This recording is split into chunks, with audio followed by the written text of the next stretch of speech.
Paralysis हुन के सही जीवनशैलीबाट बचाउन सकिन्छ? वास्तवमा प्यारालाइसिस हुनुको मुख्य कारणहरू के हुन्? कस्ता बानीहरूले गर्दा प्यारालाइसिसको उच्च जोखिम बढ्छ?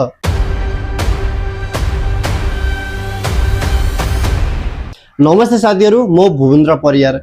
प्यारालाइसिस एक खतरनाक रोग हो जसमा 70 देखि 80% हाम्रो बानी, खानपिन, लाइफस्टाइल र 20 देखि 30% उमेर, जेनेटिक र अचानक हेल्थ कन्डिसनमा सम्बन्धित हुन्छ।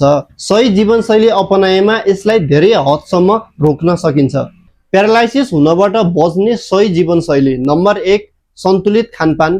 फलफुल, हरियो सागसब्जी, दाल, अर्ग्यानिक अन्न, प्रशस्त पानी पिउनुहोस्। यसले शरीरको कोलेस्ट्रोल र बीपीलाई नियन्त्रणमा राख्छ। नम्बर 2, नुन कम खानुहोस्। धेरै नुन खाँदा ब्लड प्रेसर हाई हुन्छ। ब्लड प्रेसर हाई हुनु नै प्यारालाइसिसको मुख्य कारण हो। नम्बर 3, चुरोट खान छोड्नुहोस्। धुम्रपानले रक्त नलीलाई सानो बनाउँछ, ब्लकेज गराउँछ। यसले सिधा स्ट्रोक र प्यारालाइसिसको रिस्क बढाउँछ। नम्बर 4, रक्सी खान कम गर्नुहोस्। धेरै रक्सी खाँदा ब्लड प्रेसर र दिमागको ड्यामेज गराउँछ। नम्बर 5, तौललाई सन्तुलित बनाउनुहोस्। मोटोपनाले ब्लड प्रेसर, कोलेस्ट्रोल, डायबिटिस बढ्छ। यी सबै मिलेर प्यारालाइसिसको उच्च जोखिम बढाउँछ।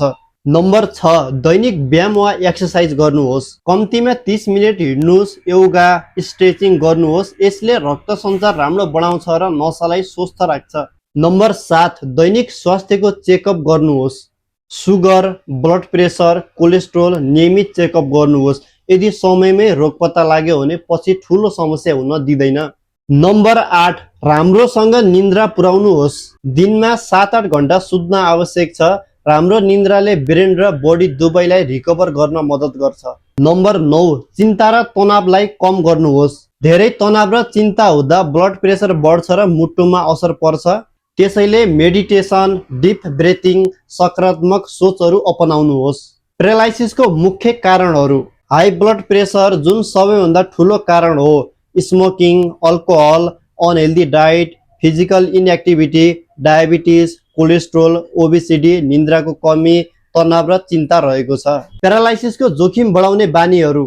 धेरै नुनिलो र तेलिलो खाना, एक्सर्साइज नगर्नु, दिनभरि बसिरहनु, जाँड हक्सी चुरोट खाने बानी, धेरै चिन्ता लिने, पर्याप्त मात्रामा निन्द्रा नपुर्याउने बानी रहेको छ। अन्तिमसम्म भिडियो हेरेर साथ दिने सम्पूर्ण साथीहरूलाई धेरै धेरै धन्यवाद। र मेरो टिकटक साथीहरूले चाहिँ मेरो फेसबुकको लिङ्क टिकटकमा छ। सम्पूर्ण साथीहरू गएर मेरो फेसबुकमा फलो गरिदिनु होला। हस्, धन्यवाद। फेरि भेट्नेछौँ हामी अर्को भिडियोमा।